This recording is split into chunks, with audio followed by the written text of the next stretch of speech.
This is Elena's story, the woman who tried to optimize her son.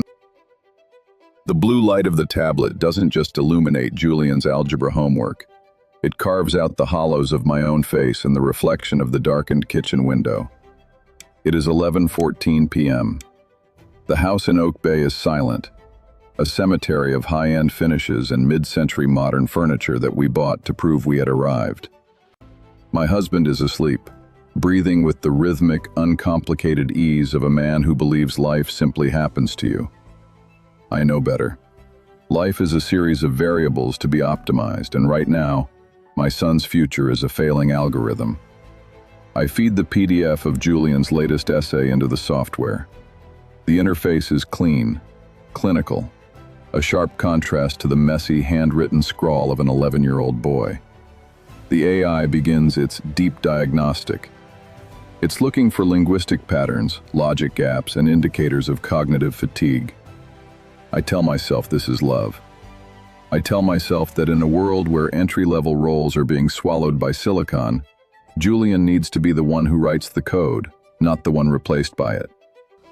But as the progress bar crawls across the screen, I see the mask I wear every morning at the school gates. I am the mother in the charcoal wool coat who discusses extracurricular enrichment with a tone of casual inevitability. I am the woman who curates a life of effortless excellence on social media, where Julian is always exploring his passions. The truth is colder. My father spent 40 years in a cubicle, terrified of being noticed and terrified of being ignored. I swore I would build a fortress so high that the fear of mediocrity could never climb the walls. Julian isn't just my son. He is the structural integrity of that fortress. Warning: syntax consistency dropping in final paragraphs. Possible attention deficit or emotional disengagement detected. I feel a tightening in my chest, a physical constriction that has become my constant companion. I don't see a tired boy who wanted to go to bed. I see a downward trend line.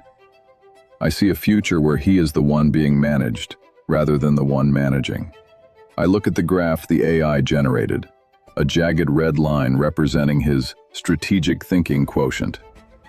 And I realize I haven't looked at Julian's actual face in 3 days. I've looked at his scores. I've looked at the back of his head while he works. I've looked at the data. The crisis arrived on a Tuesday, flavored with the metallic taste of cold espresso and the smell of ozone from the printer. Julian sat at the breakfast bar, his small shoulders hunched, his jaw clenched so tight the bone pulsed. I had the optimization report printed out next to his cereal bowl. "You missed 3 logic transitions in the history paper, Julian," I said. My voice was calm, the controlled tone of a project manager.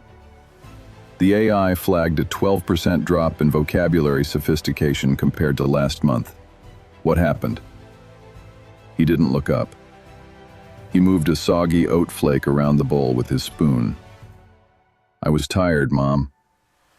"Tired is a luxury for people without goals," I replied. I meant it to be a lesson, the kind of stoic grit my father never had. But it sounded like a threat.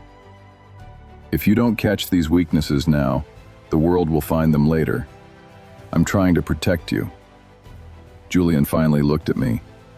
His eyes weren't filled with the anger I expected. They were flat, empty.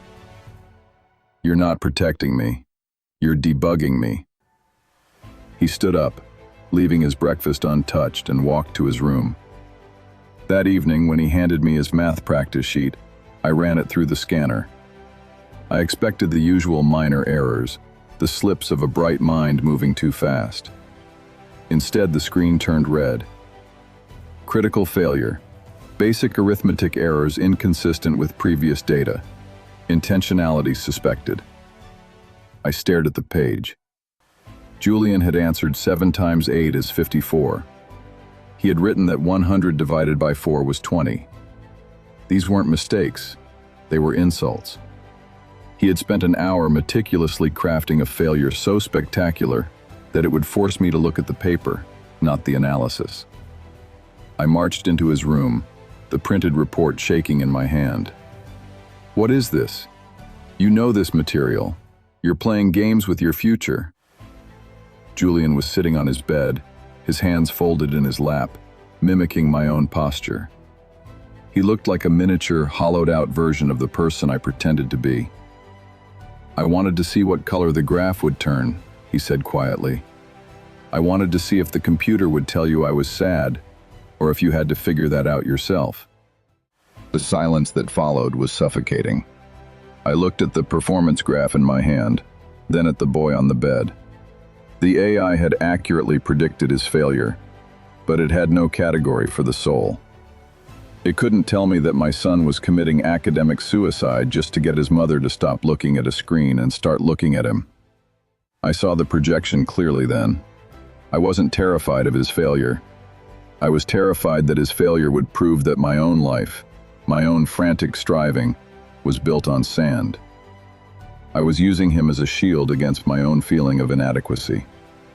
I looked at my hands. They were trembling. I was an architect of a prison, calling it a school. I didn't yell. I didn't lecture. The stoic weight of the moment demanded a different kind of honesty, the kind that hurts because it is true. I walked to the kitchen, picked up the tablet, and placed it in the back of the highest cabinet, behind the wedding china we never use. The next morning, the house was different. The air felt heavy, but real. I sat Julian down, not at the breakfast bar where the light is perfect for photos, but on the old porch steps where the paint is peeling. "I have been treating you like a machine," I said. The words felt like stones in my mouth. "I thought if I could measure your life, I could control it. I was wrong. I was scared, and I made my fear your burden." He didn't forgive me immediately. He shouldn't. But he watched me. I took his math sheet, the one with the deliberate mistakes, and I didn't scan it. I didn't analyze it. I took a red pen and I drew a small, messy, smiley face in the corner next to his 54. "We're going to go for a walk," I told him. "No phones, no goals. We're just going to walk until we're tired, and then we're going to sit down."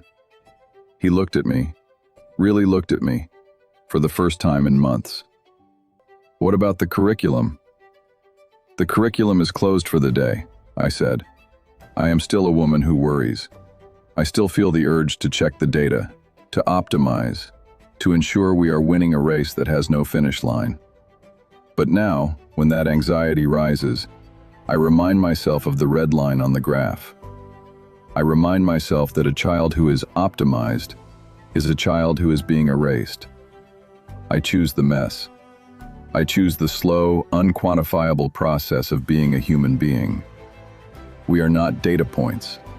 We are stories, and stories need room for the errors that make them worth telling. One phrase fix. Control is the ultimate illusion. Presence is the only reality. Your turn? Are you raising a person, or are you managing a project?